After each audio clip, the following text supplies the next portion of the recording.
Out in the empty parts of Colorado, where the wind speaks in whispers and the fences have given up, there stood a place called High Hollow Ranch. It was a skeleton of a house, bleached by the sun and haunted by a silence so deep you could feel it in your bones. This was Boone Mercer's world, a world of one. He was the last of his line, a man wearing grief like a second skin, and his ranch was a monument to everything he'd lost. The dust on the floorboards, the stillness in the air, the way he looked out at the horizon like he was waiting for something to either arrive or just finally fade away completely. You see, a house isn't just wood and nails. It's a container for a life. And when that life drains out, the house starts to die too. High Hollow was on its last breath. And then, one morning, a wagon creaked up the path. It moved slow, careful, like it was afraid of waking a ghost. On the back sat a woman. Her name was Rebecca Wynn. She wasn't fancy. Her boots were worn, her dress was simple, but her eyes looked like they'd already seen the end of the world once and weren't impressed. She carried herself with a quiet strength, the kind you only get by surviving things that were supposed to break you. Boone was on the porch, waiting.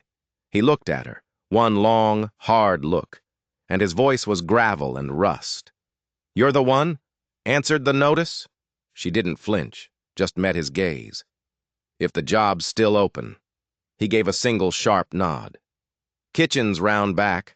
Side room's yours. Things are quiet here." She looked at the tired old house, at the endless empty land, and her voice was as calm as a settled stream. "Quiet suits me fine." That was it. No handshake, no welcome. Just two strangers on either side of a door that hadn't been opened to anyone in years. As she walked past him, her skirt brushed against his coat. A flicker of contact in a world of empty space. And you better believe that was enough. Because Boone Mercer had no idea. But he hadn't just hired a housekeeper. He had just let a storm walk right through his front door. And the silence that lived in that house was about to learn a whole new meaning. Rebecca started the next morning before the sun knew what was happening. The first thing Boone heard wasn't the rooster, but the gentle clink of the stove lid being lifted. The first thing he smelled wasn't stale air and old dust, but fresh coffee and baking bread. She moved through that kitchen like a woman who knew her purpose. No fuss, no wasted motion, just work. She was building a rhythm in a house that had forgotten what a heartbeat felt like. Boone would pass through, a shadow in his own home, and just watch. He'd nod once, then retreat back to his porch, back to staring at nothing. Some days he'd ride out and not come back till the stars were out, as if he was trying to outrun the memories that lived within those walls. He never spoke, never explained. And Rebecca, she never asked. She didn't mind the silence. In fact, she understood it. Silence was a language she'd learned as a child. She'd learned it listening to her mama's shallow breaths in a cold room during the war. She'd learned it in a fine house in Los Alamos, working for a man with soft hands and a predator's eyes, a man who thought her silence meant consent. When she'd finally looked away, he'd tossed her things on the street. "Women like you don't last," he'd sneered. She didn't answer then either. She just walked away.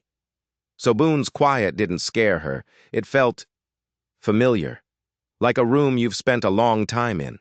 You know where all the cracks are. You know where the cold drafts come from. Then something strange happened. The ranch had an old dog, Copper. He was more of a fixture than an animal, gray and bony, who hadn't moved from his spot on the porch for what seemed like years. He just laid there, watching the world with tired eyes.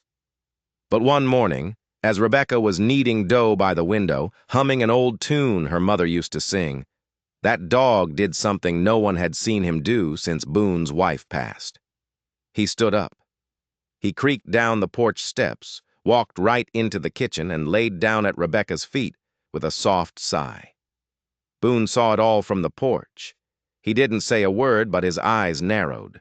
A piece of his frozen world had just thawed and moved, and it had moved toward her. Something had just shifted in the foundation of his grief, and he couldn't decide if it was a sign of hope or a warning of a collapse. The air in the house was no longer still. It was holding its breath, and what happened next would change everything. A storm was rolling in, not just in the sky, but right there, in the heart of High Hollow Ranch. A storm that would either wash away the ghosts or drown them both. The storm hit without warning, a sudden, violent brawl of thunder and wind that ripped across the prairie. Rebecca had just hung Boone's laundry, a line of white shirts snapping in the breeze like surrender flags. The wind tore the line clean from the post, and the shirts took flight, scattered across the yard like panicked ghosts. Without a second thought, she ran out into the downpour, her skirts whipping around her legs, her hands snatching at the runaway clothes. The ground was slick with mud, and she went down hard, landing with a gasp in the wet grass. Before she could even try to stand, a hand grabbed hers, strong, steady. It was Boone. He was soaked, rain dripping from his beard, but his grip was firm. He pulled her to her feet with one arm, while his other hand shot out and caught a flying shirt right out of the air. His voice was low, rough, but it wasn't angry. "Didn't think you'd be out in this mess." Soaked, breathless, and covered in mud, Rebecca looked up at him, and for the first time, a genuine grin split her face. "Didn't want your clothes ending up in Santa Fe?" And that's when it happened. Boone Mercer smiled. It wasn't a big smile. It was a small, cracked thing, like something that hadn't been used in a long time, but it was real. It reached his eyes. They walked back to the house in a shared, squelching silence. He handed her a dry towel, and that was that. But it wasn't. That night, as she worked in the kitchen, she hummed that same old tune. Boone stood in the shadows of the hallway just watching her, and for the first time his shoulders weren't braced for a blow. The silence in the house had changed again. It wasn't empty anymore. It felt full, like the quiet moment before a song begins. Things at the ranch began to find a new rhythm, slow and steady like water finding its way downhill. Rebecca didn't just cook and clean. She tended to the house itself, breathing life back into the neglected corners. She polished the windows until they gleamed, scrubbed the floors until the wood grain showed through, and fixed a stubborn drawer in the kitchen that had been sealed shut for 5 long winters. She never mentioned these things, never asked for a word of thanks. She just did them. But Boone noticed. He started spending more time in the kitchen, leaning against the doorframe, arms crossed, just watching her hands work, watching the calm, steady way she moved. Then one morning, a small package wrapped in brown paper appeared by the back door. She opened it slowly. Inside was a pair of new shoes. The leather was soft, but the soles were thick and strong. That night at supper, she looked him straight in the eye. "Those shoes," she said, her voice even. "They weren't an accident, were they?" Boone just shrugged, not quite meeting her gaze.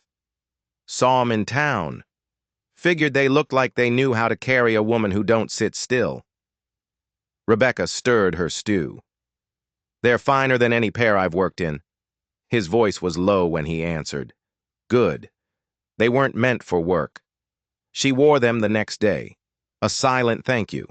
A silent acceptance. That night, long after the house was dark, Boone sat by the dying fire.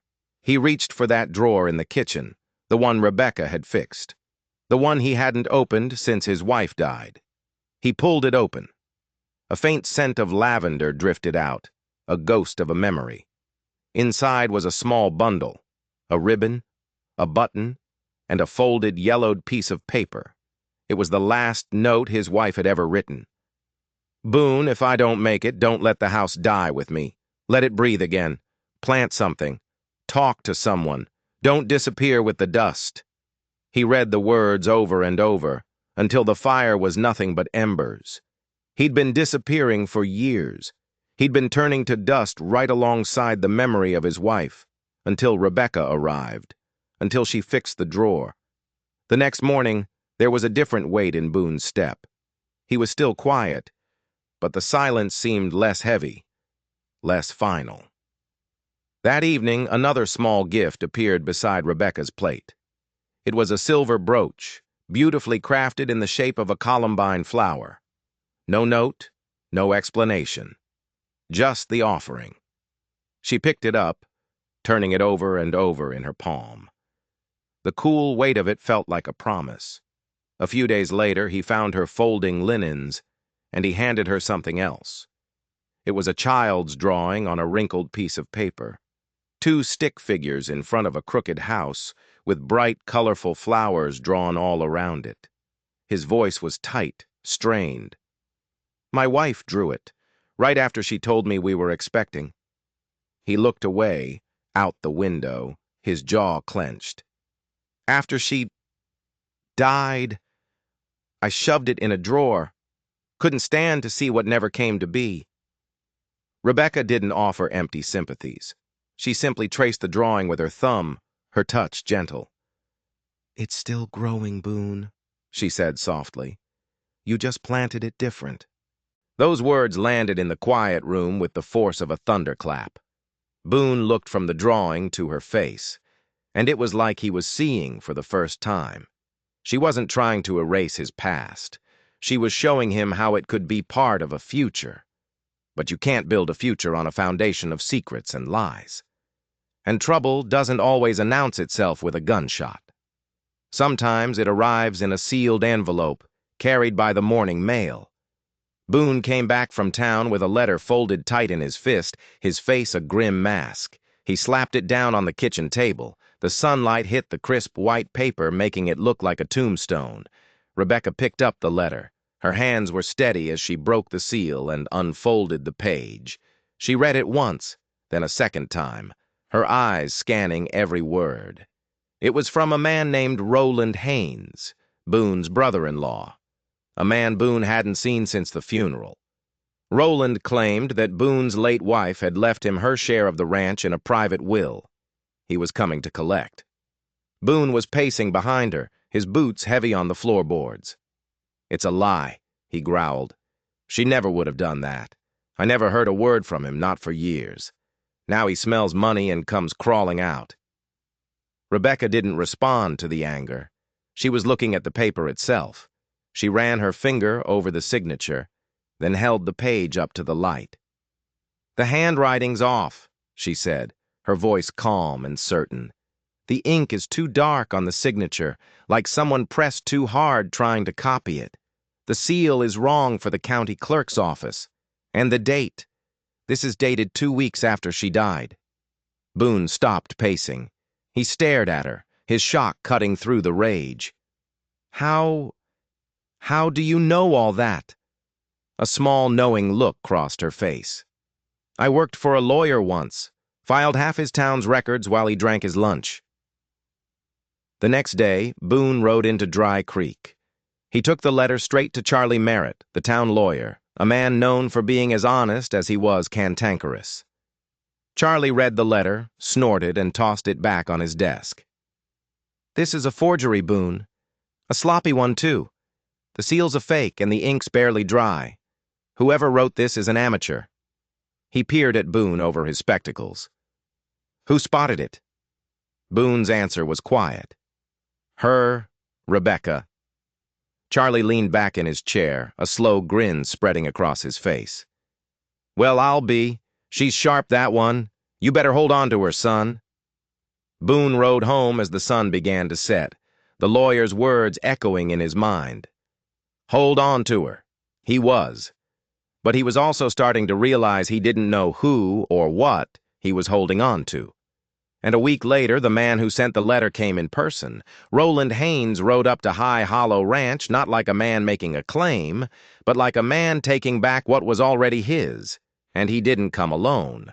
Roland had 2 men with him, the kind of quiet, hard-eyed men who look like they get paid to do other people's dirty work. They sat on their horses, silent and watchful, as Roland dismounted. Boone was already on the porch, waiting. And right beside him, calm as a summer morning, stood Rebecca. Roland's smile was all teeth. "Still clinging to this place, Boone? Funny thing about grief, it makes a man sloppy." Boone's hand clenched into a fist, but he didn't say a word. It was Rebecca who answered, her voice cutting through the tension. "You're a little late for sympathy, Mr. Haynes." Roland's eyes slid over to her, dismissing her with a glance. Didn't realize the help was allowed to speak for the land now. Rebecca took a small step forward, her chin high. "Funny," she said, her voice laced with ice. "Neither did the land. Not until someone started tending to it again." Boone's jaw tightened, but when he spoke, his voice was low and steady, a bedrock of conviction. "She ain't help," he said, his eyes locked on Roland. "She's the reason this place has breath again." Just then, another rider appeared, coming up the path at a steady clip. It was Charlie Merritt, the lawyer, a stack of official-looking papers in his hand and a look on his face that said Judgment Day had arrived ahead of schedule. He didn't even bother to dismount. "Roland," he said, his voice booming across the yard, "the court's seen your little work of fiction. The ruling is clear. You have no claim, no rights, and no standing." He nodded toward Roland's two men. "And unless you're all looking to be charged with fraud, I suggest you make yourselves scarce." Roland stared, his smug confidence collapsing like a house of cards. He looked at Boone's unmoving form, at the lawyer's legal papers, and finally, his gaze landed on Rebecca. And as he truly looked at her for the first time, his face went pale. The sneer vanished, replaced by a flicker of pure, shocked recognition. "Well, I'll be damned," he breathed, his voice barely a whisper. "Rebecca Wynne. It's a small world after all." The name hung in the air, a loaded pistol. Boone's head snapped toward Rebecca. Charlie Merritt looked confused. But Roland was starting to smile again, a different kind of smile now. A cruel, knowing one. The confrontation on the porch was no longer about land. It had just become about a past that Rebecca had traveled hundreds of miles to escape. Charlie, sensing the shift, cleared his throat. "Roland, I said get off this property." Roland slowly backed away, his eyes never leaving Rebecca. He swung himself up into his saddle. "This isn't over," he snarled, his voice low and menacing, meant for her alone. "I know who you are." He wheeled his horse around and rode off, his men trailing behind him like vultures. The dust settled. The immediate threat was gone. Boone let out a long, shuddering breath, a breath he felt like he'd been holding for years. He turned to Rebecca, his face a mixture of relief and confusion. "You saved this place," he said quietly. But the question was there, hanging unspoken in the quiet aftermath. He finally gave it a voice, his tone flat and dangerous. "Los Alamos," he said. "What was he talking about?" Rebecca's composure finally broke. A tremor ran through her. She looked at the house, at the garden she'd started to plant, at this fragile life she had started to build, and she knew it was all about to come crashing down. She met his gaze, her own eyes filled with a history he knew nothing about. "Roland Haynes," she said, her voice barely audible. "He was the man I worked for. The man with the soft hands and sharper eyes." Boone went still. The pieces clicked into place with sickening clarity. The reason she was here, in the middle of nowhere. The reason she understood silence and cruelty. She wasn't just a housekeeper who had stumbled into his life. She was a woman on the run. And her past had just caught up to her, right on his front porch. She told him everything, right there in the kitchen, that was finally starting to feel like a home. She told him about Roland's advances in Los Alamos, the way he'd cornered her, the way he'd fired her when she refused him. She told him how she'd seen his name on a map connected to this part of Colorado and had just started walking, looking for a place so remote, so forgotten, that no one would ever find her. She answered the ad for High Hollow Ranch because it sounded like the end of the world, a place where a person could disappear. She finished her story and stood in the silence, waiting for the judgment, waiting for him to tell her to pack her things. This was his fight, his land. She had brought her own trouble, a dangerous man right to his door. Boone listened without a word, his face carved from stone. When she was done, he turned and walked out of the kitchen, leaving her alone with the smell of baking bread and the cold certainty that it was all over. Her shoulders slumped. She had found a place to breathe, and now she had to leave. A few minutes later, he walked back in. He didn't say a word. He just walked over to the corner, picked up his heavy hunting rifle, and laid it on the clean surface of the kitchen table. The sound of the metal on the wood was deafening. He finally looked at her, his eyes dark but clear. "He comes back," Boone said, his voice a low, deadly promise. "He won't be leaving." It wasn't forgiveness. It was a declaration. He wasn't kicking her out. He was standing with her. He had chosen his side. He had chosen her.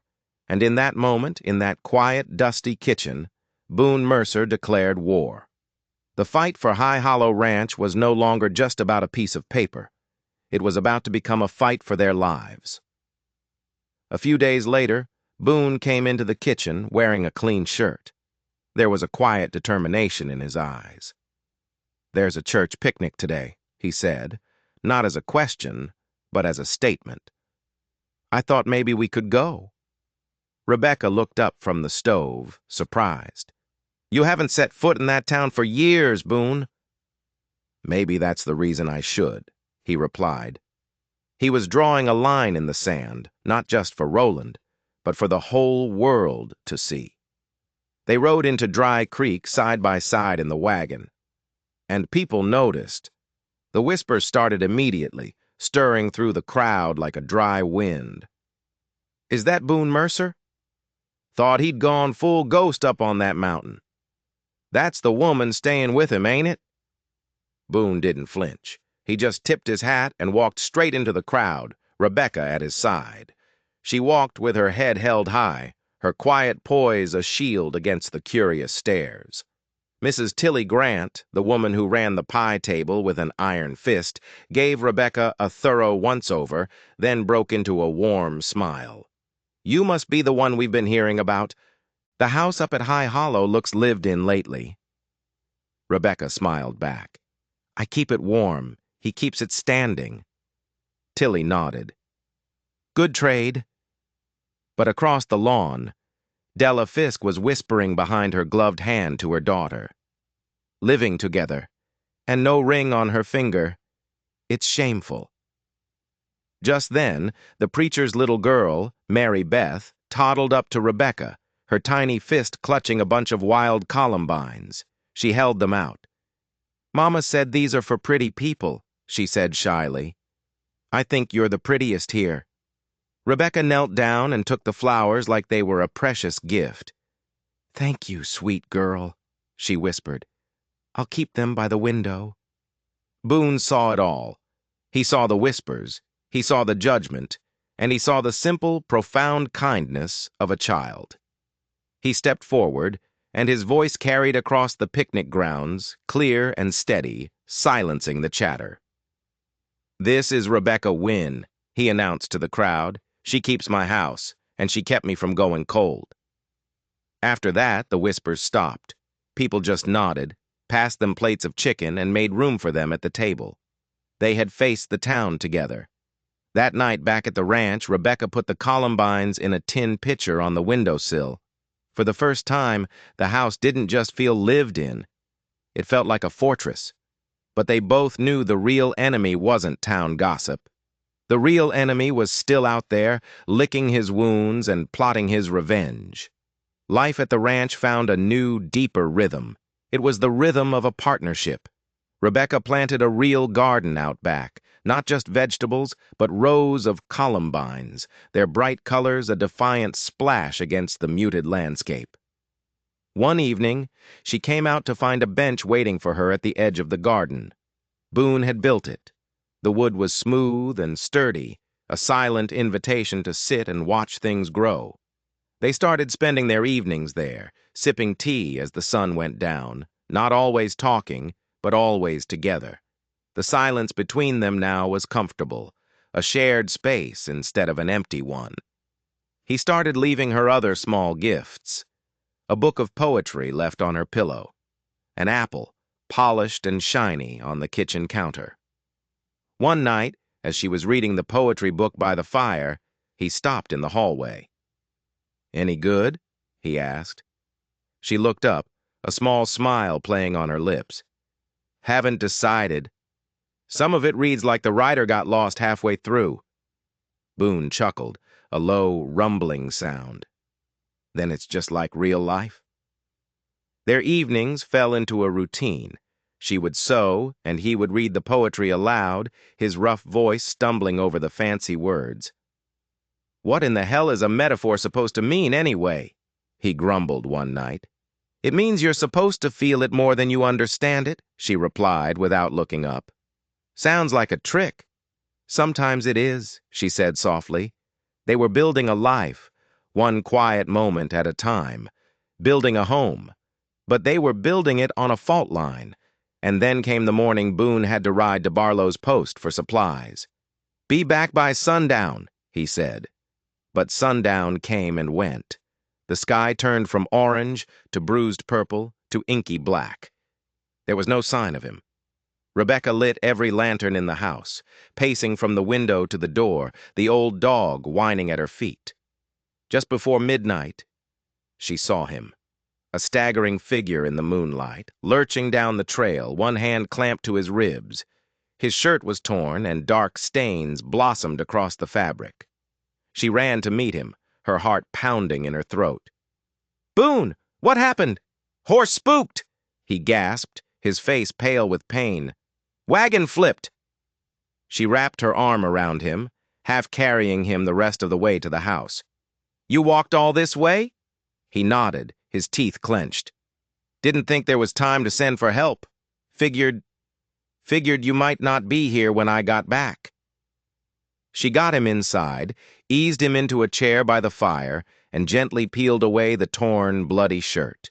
She cleaned the deep gashes on his arm, her hands gentle but efficient. Then she looked him in the eye, her voice just a whisper. "Why would I leave?" Boone stared into the fire, his breathing shallow. "Because good things usually do." Rebecca sat on the floor beside his chair and took his hand. His skin was cold. "I'm not going anywhere, Boone," she said, her voice fierce. "Not unless you ask me to." He didn't answer, but his fingers tightened around hers, a silent, desperate grip. For the next few days, she nursed him. She changed his bandages, fed him broth, and read to him from the book of poetry when the pain kept him awake at night. He was healing, but it was slow. One afternoon, as she was rewrapping the bandages around his ribs, her fingers brushed against something that wasn't a scrape or a cut. It was a deep, oblong bruise, already turning a sick shade of purple and yellow. A perfectly shaped bruise, the kind a rifle butt makes when it's slammed into a man's side with all of a coward's strength. Her blood ran cold. She looked up from his ribs to his face, and her eyes asked the question her lips couldn't form. Boone saw the look, and his pretense shattered. The horse didn't spook. The wagon didn't flip. It was a lie. He had been ambushed. "It was Roland," Boone finally admitted, his voice a raw whisper. "Him and his men. They were waiting for me on the trail. They hadn't just tried to beat him. They were after something. They kept asking about my wife," Boone continued, his eyes distant with a dawning horror. "About a lockbox. About a ledger she kept." Suddenly, the whole twisted affair snapped into focus. This was never about the land. Not really. The forged will was just a pretext, a way for Roland to get onto the property and search for something else. Boone's wife, a quiet woman who loved flowers and poetry, must have discovered what her brother really was. A criminal, a thief, and she had started documenting it. She was going to expose him. The last piece fell into place with the force of an avalanche, burying Boone in a truth he'd been too grief-stricken to see for years. He looked at Rebecca, his eyes wide with a terrible new understanding. "Her death," he choked out. "The doctor said it was a fever that took her so fast. But Roland, he was here. He visited the week she died." The silence in the room was suddenly filled with the ghost of a murder. They started tearing the house apart. They searched every drawer, every cupboard, under every floorboard, looking for the lockbox, for the ledger, for the proof that Boone's wife had paid for with her life. They found nothing. Defeated, Rebecca sank onto a chair in the sitting room, the chaos of their search surrounding them. Her hand went to the silver columbine brooch Boone had given her, which she now wore every day. She twisted it nervously between her fingers, the cool metal a small comfort. And then she felt it. A tiny catch, a seam so fine she'd never noticed it before. Her breath caught. With trembling fingers, she worked at the edge of the flower. It wasn't just a brooch, it was a locket. It clicked open in her palm, but inside, there was no miniature portrait, no lock of hair. There was only a tiny, intricately folded piece of paper and a small brass key. She carefully unfolded the paper. On it, in his wife's elegant, familiar handwriting, was a single word: cellar. The storm cellar. A place Boone hadn't set foot in since the day he'd buried his wife. The door was swollen shut, and he had to put his full weight against it to force it open. A wave of cool, musty air washed over them. They descended the stone steps, their lantern casting dancing shadows on the damp walls. The cellar was filled with old jars of preserves, forgotten tools, and the ghosts of years gone by. Following a hunch, Boone tapped on the packed dirt floor until he heard a hollow sound. He dug at the spot with his bare hands, revealing the edge of a loose floorboard. He pried it up, and there, nestled in the dark earth, was a small metal lockbox. The tiny brass key from the locket slid into the lock and turned with a satisfying click. Boone lifted the lid.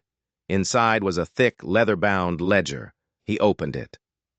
Page after page was filled with his wife's neat script, detailing Roland's crimes, land deeds he'd acquired through fraud, cattle brands he'd altered, names of local ranchers he was extorting. She had built a case against her own brother, a meticulous record of his wickedness. The last entry was dated the day before she died.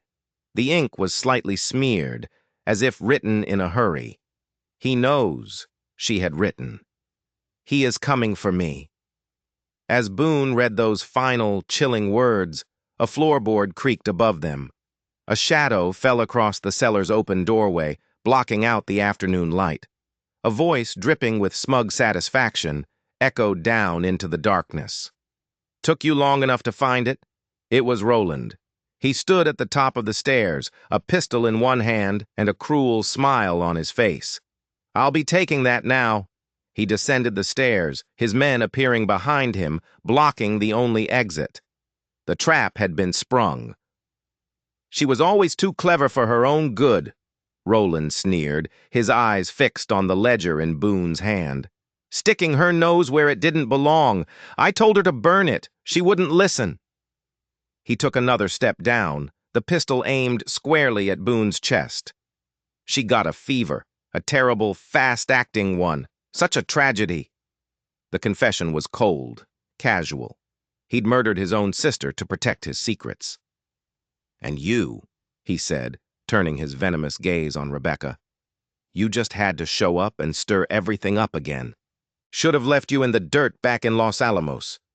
In that moment, something inside Boone snapped. With a roar of pure rage, he launched himself at Roland, ignoring the fire in his injured ribs. The two men crashed against the stone wall. The pistol went off, the shot deafening in the enclosed space, kicking up dust from the floor. As they wrestled for the gun, a gray blur shot from the shadows. Copper, the old, silent dog, lunged with the ferocity of a wolf, sinking his teeth deep into Roland's gun arm. Roland screamed, and the pistol clattered to the ground. Rebecca didn't hesitate. She grabbed a heavy 2-quart jar of peaches from a shelf and brought it down with all her strength on the back of Roland's head. The glass shattered, and Roland crumpled to the cellar floor, unconscious. One of his men started down the stairs, but stopped dead. From the top of the cellar steps, they heard it. The unmistakable sound of horses. A lot of them. The sharp command of a voice they all recognized. "Drop your weapons! You're surrounded!"